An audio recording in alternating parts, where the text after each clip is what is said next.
Hoje eu vou te ensinar a montar uma boa carteira de investimentos. E a primeira coisa que eu quero te falar é que não existe uma carteira universal que atenda todas as pessoas. Cada pessoa tem que montar a sua própria carteira de investimentos. E para isso ela tem que se atentar a fatores como idade, propensão a riscos, estabilidade financeira, objetivos pessoais e outras coisas. Por exemplo, se você tem estabilidade financeira, talvez se você é um funcionário público, alguma coisa do tipo, você vai ter uma propensão a risco maior do que outras pessoas. Isso porque parte da sua vida já é bem estável, você pode contar ali com aquele seu salário todo mês para o resto da sua vida. Então você pode assumir maiores riscos nessa outra parte da sua vida, que vai ser as suas finanças e os seus investimentos. Agora, se você é um autônomo, ou se você é empresário, empreendedor, no mês você ganha 400 mil e depois você fica 6 meses sem ganhar nada. Nesse caso, você não tem essa estabilidade financeira, ou seja, a sua vida, o seu trabalho, o seu dia a dia já é muito exposto ao risco. Portanto, seria apropriado que você, nas suas finanças, nos seus investimentos, reduzisse essa exposição ao risco e focasse em investimentos mais conservadores. A mesma coisa a gente pode dizer em relação à idade em que a pessoa começa a investir. Se a pessoa começa muito jovem, ali com seus 18, 19, 20 anos, ela deve se expor muito mais ao risco do que uma pessoa que começa já na fase adulta ou quase entrando na velhice, lá nos seus 50, 60, 70 anos. Até por conta da quantia que cada um vai investir. O cara que começa a investir com 18 anos, ele está ali colocando uma parte do primeiro salário que ele tem de estagiário. Ele vai investir, sei lá, 300, 400, 500 reais. Já a pessoa que começa a investir com 50, 60 anos, ela já tem uma reserva financeira boa, ela já tem um salário maior e já tem possibilidades de investir um dinheiro maior do que teria no início da vida. Então, a chance de você se recuperar de uma perda quando você é jovem, quando você ainda tem a vida inteira pela frente, é muito maior do que a chance de você se recuperar quando você já está mais velho. Quando você é jovem, você consegue até se recuperar de uma perda de 100%. Você foi ali, colocou, fez um investimento errado, perdeu tudo que você tinha. Você consegue se reerguer e partir para o próximo. Agora, se você já está, sei lá, nos seus 60, 70 anos, você não pode se dar o luxo de perder 100% do dinheiro que você tem. Então, você tem que ter grande parte do seu investimento, da sua carteira de investimentos, em renda fixa ou então alguma coisa muito sólida, muito perene, que não vai te deixar na mão.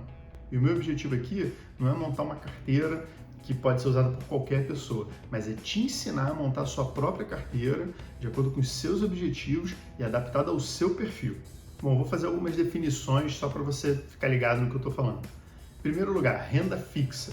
É aquele dinheiro que você vai guardar, que você vai reservar para usar no momento futuro, ou no curto ou no médio prazo. Esse dinheiro não pode ter oscilação, ele tem que estar lá reservado para você usar. Tem alguns vídeos meus aqui no canal, eu vou deixar o card aqui para vocês, que eu falo a diferença de renda fixa, de renda variável, quais são os tipos de renda fixa, tudo bem facinho para você aprender. Renda variável é aquele dinheiro que você investe para um longo prazo. Coloca o seu dinheiro lá naquele ativo e esquece que ele está lá. Só vai usar ele lá no final da sua vida, ou então você vai usar ele para gerar uma renda que você vai poder usar para se manter, ter uma independência financeira. É aqui que está o ouro dos seus investimentos, o ouro da sua carteira. É isso que vai te multiplicar o seu patrimônio no futuro. Dólar eu coloquei não necessariamente como uma moeda, mas como seus investimentos no exterior. Principalmente os investimentos de renda variável, né, que são as estoques, as ações das empresas no exterior, e os REITs, que são as empresas que investem no setor imobiliário também no exterior. Então aqui eu estou falando de tudo que você compra lá fora, fora do Brasil. Mas lembre-se sempre que tem que ser algum país sólido, forte, né? A gente está falando de Estados Unidos, Europa, Austrália, ou alguma coisa semelhante. A parte cripto é aquela parte que você tem como uma reserva de valor ou então uma aposta em alguma coisa promissora no futuro. Vai depender muito de como você encara esse tipo de investimento e se você quer realmente investir nessa parte. Mas se você investir, eu sugiro que seja uma parte pequena da sua carteira, como eu vou demonstrar a seguir nas macroalocações. Caixa é aquele dinheiro que você vai deixar parado para você, guardando uma boa oportunidade de investimento, até uma oportunidade de adquirir alguma coisa para você. Às vezes surgem essas oportunidades na vida e é bom que a gente tenha algum dinheiro reservado para isso. Muitos chamam esse caixa de reserva de oportunidade. Em alguns momentos vai representar uma parte grande da sua carteira e em outros vai representar uma parte pequena, porque você vai começar a gastar esse caixa. Mas o ideal é você ir juntando todo mês um pouquinho de dinheiro para, se algum dia aparecer uma boa oportunidade, você tem dinheiro para aproveitar aquela oportunidade. Então vamos lá. A primeira etapa é definir as suas macroalocações. O que seria isso? Seria a sua primeira visão, seu primeiro olhar na sua carteira. Quando você olha ela de fora, o que você vê? E eu dividiria essas macroalocações em renda fixa, renda variável, dólar, criptomoedas, se é que você vai investir nesse tipo de ativo, e caixa.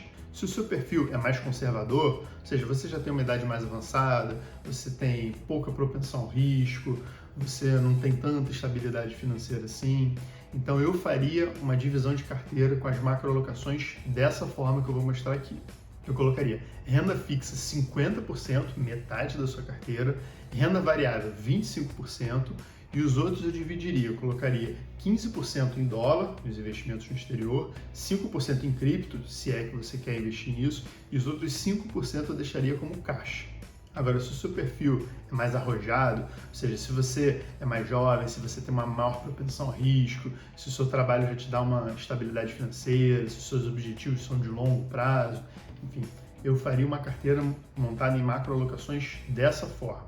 Eu deixaria só 5% em renda fixa, colocaria 40% em renda variável aqui no Brasil, 40% em renda variável lá fora, nos Estados Unidos ou em algum outro país bom, e deixaria 10% de cripto como uma aposta e 5% em caixa como uma reserva de oportunidade. Só ressaltando aqui que isso não é uma recomendação de investimentos, é apenas uma sugestão, um exemplo daquilo que você pode fazer, de como você pode montar a sua carteira. Mas quem vai definir a sua carteira é você. Você tem toda a capacidade para fazer isso sozinho, sem precisar de nenhum profissional para te auxiliar. Então, estuda e faz o seu trabalho de casa, faz o seu dever de casa, que você consegue montar a sua própria carteira. Depois das macroalocações, a gente vai se concentrar nas microalocações, que é dentro de cada macroalocação, onde o meu dinheiro vai estar investido. Dentro de cada coisa, o que vai entrar na minha carteira? Quais são os ativos que eu vou comprar em cada uma dessas macroalocações? Por exemplo, na renda fixa, a gente tem CDB, Tesouro Direto, poupança. Renda variável, nós temos ações, FIIs aqui no Brasil. Nos Estados Unidos, né, no exterior, como dólares, a gente teria as stocks, os REITs. Também temos os ETFs, tanto aqui no Brasil quanto lá fora. Nas criptos, nós temos uma imensidão de criptomoedas aí para você investir. As mais famosas são o Bitcoin, o Ethereum. E como caixa, a gente tem sempre que deixar aquele dinheiro reservado pronto para usar. Então, CDB ou então um fundo DI. Se eu estivesse montando uma carteira conservadora para mim, eu colocaria essas microalocações aqui. Vou ler para vocês. 20% em CDB, 20% em Tesouro Direto, 10% em LCI ou LCA, seriam os meus 50% de renda fixa. Na renda variável aqui no Brasil, eu colocaria 10% em ações, 10% em FIIs, 3% de ETFs e 2% de fundos variáveis que eu escolheria. Já na renda variável no exterior, aquilo que eu chamei de dólar, eu colocaria 5% em estoques, 5% em REITs e 5% em ETFs lá dos Estados Unidos. Criptomoeda, eu compraria Bitcoin e Ethereum, colocaria 4% de Bitcoin, bem acima do que eu colocaria em Ethereum, 1% só. E como caixa, eu dividiria, só por uma questão de praticidade mesmo, colocaria 2,5% em um CDB e 2,5% em um fundo DI. Agora, alguns comentários sobre essas minhas escolhas. Em relação à renda fixa, vocês viram que eu coloquei poucas opções. Na verdade, eu acho ideal deixar bem simples. Então, eu colocaria só CDB e Tesouro Selic. Eu coloquei LCI, LCA, mas assim, como uma alternativa, se você quiser ter algum outro investimento, você sabe que tem isso daí também. Sobre renda variável, tem vários outros tipos, mas esses são os principais. E esses são aqueles que eu acredito, né, qualquer praticante do buy and hold acredita que são os que mais vão gerar um futuro para sua carteira, um rendimento muito alto para sua carteira no longo prazo. E tem vários vídeos meus aqui no canal também te ensinando a analisar e escolher as melhores ações e os melhores FIIs para sua carteira. Sobre os ETFs, aqui no Brasil a gente não tem tantos assim, esse é um mercado muito mais desenvolvido nos Estados Unidos. Aliás, tem um vídeo meu aqui no canal só sobre ETF, vou deixar o card aqui para vocês. Mas aqui no Brasil, o principal, o ETF de maior expoente é o BOVA11, que ele acompanha o índice da Bolsa Brasileira, o Ibovespa. Mas ele é muito concentrado em bancos e em commodities, e ele oscila de forma muito incoerente. Não acho um bom investimento, mas cada um deve montar sua carteira, você que sabe se vai investir nele ou não. O que eu posso te dizer é que para você investir de uma forma genérica em um mercado ou em um índice, vale muito mais a pena você fazer esse investimento fora do país. Nos Estados Unidos, por exemplo, tem uma gama imensa de ETFs para você escolher. Sobre as criptomoedas, se você decidir colocar na sua carteira, é muito importante que você estude e veja os fundamentos por trás dessas criptomoedas que você vai escolher. Não fica acreditando só no que você ouve alguém falar, ou vê na internet, ou subiu pra caraca, essa aqui é boa, vou comprar, que você vai acabar se ferrando. Eu coloquei só Bitcoin e Ethereum, que são as mais famosas, mas não necessariamente são as melhores. Então é você que tem que fazer esse estudo e escolher por si próprio. Agora eu vou mostrar aqui um modelo de microalocações para uma carteira arrojada, aquela mais arriscada. E levando em consideração aquelas macroalocações que eu falei anteriormente, eu faria essas microalocações aqui. Em renda fixa, eu colocaria 2% em CDB e 3% em Tesouro Direto. Na renda variável, aqui no Brasil, eu colocaria 20% em ações, 15% em FIIs e talvez 5% em ETFs. Mas às vezes isso nem eu colocaria, só se eu tivesse que diversificar muito. Em dólar, renda fixa lá no exterior, eu colocaria 15% em estoques, 15% em REITs e 10% em ETFs. Já nas criptomoedas, eu manteria mais ou menos a mesma proporção, mas eu investiria um pouquinho mais. Então eu colocaria 7% em Bitcoin e 3% em Ethereum ou alguma outra criptomoeda que eu achasse interessante na hora. Por fim, em caixa, eu faria a mesma alocação, 2,5% no CDB, 2,5% num fundo DI. Após definidas as microalocações, vai chegar a hora de você escolher os ativos específicos que vão compor a sua carteira. Ou seja, você vai escolher quais ações você vai comprar, quais FIIs você vai comprar na renda fixa. Se você vai colocar no Tesouro Selic, no Tesouro Prefixado, no Tesouro IPCA, no CDB, em qual banco você vai colocar esse CDB, qual vai ser o prazo, qual vai ser o rendimento, qual vai ser a carência. E também vai ser a hora de você definir o grau de diversificação da sua carteira. Por exemplo, numa carteira arrojada, que eu colocaria 20% em ações aqui no Brasil, eu tenho que definir quais vão ser essas ações. E é bom diversificar. Então eu escolheria alguma coisa entre 5 e 20 ações e decidiria se todas elas vão ter o mesmo peso, por exemplo, 20 ações com 1% cada, ou pesos diferentes. Por exemplo, 20 ações, 10 com peso 1,5% e 10 com peso 0,5%. Essa parte, estudar as ações, é a mais maneira que tem. Você entra no balanço, você vê as divulgações, você vê os números, você vê a curva de lucros, mas eu sei que tem gente que não gosta de fazer isso. Para isso, a boa notícia é que existem vários sites que pegam essas informações, deixam elas bem mastigadas, até com gráficos maneiros. O melhor desse site é o Fundamentei, não estou fazendo propaganda nem nada, mas é o site que eu uso pessoalmente e realmente eu até acho que é muito bom, é muito fácil, muito simples. Você vê as ações, as empresas, estudar, saber se elas estão indo bem, se elas estão indo mal, mas além desses tem outros. O importante é você estudar cada empresa antes de colocá-la dentro da sua carteira. Já na renda fixa, também vale a pena você fazer um estudo bom antes de você colocar esse seu dinheiro lá. Até porque normalmente é uma grande parte do seu patrimônio. Então não vale a pena você investir em bancos pequenos ou até você investir em tesouro IPCA se você vai ter um uso para aquele dinheiro no curto prazo.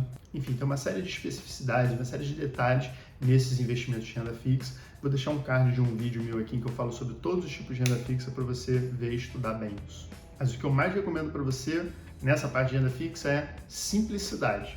Pega um CDB de bancão, um banco grande, sólido, pega um Tesouro Selic. Por mais que não seja o melhor rendimento que você vai ter, é uma coisa simples, é uma coisa que está ali na sua mão, uma coisa que não vai oscilar tanto.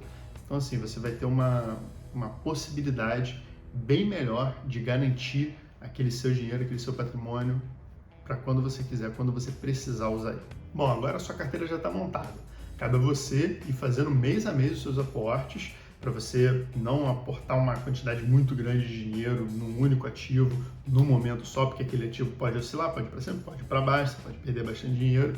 O ideal é você ir fazendo mês a mês, fazendo um dollar cost average, ou seja, uma média de aquisição, de preço de aquisição daquele seu ativo. E de tempos em tempos, você olha a sua carteira montada, como deve ser o ideal da sua carteira, e você olha a sua carteira de fato, como ela está. E você sempre tem que tentar transformar essa carteira o mais próximo possível, o mais parecido possível com aquela que você idealizou na sua cabeça. E aí você vai fazendo rebalanceamento da sua carteira, de todas essas macro alocações, sempre com aportes novos. Ou seja, você vê aquilo que está para trás, aquilo que você tem menos e que deveria ter mais e compra mais daquele ativo específico. Uma outra maneira que algumas pessoas fazem é você vender aquilo que tem muito na sua carteira, que não deveria ter tanto, e comprar aquilo que tem pouco.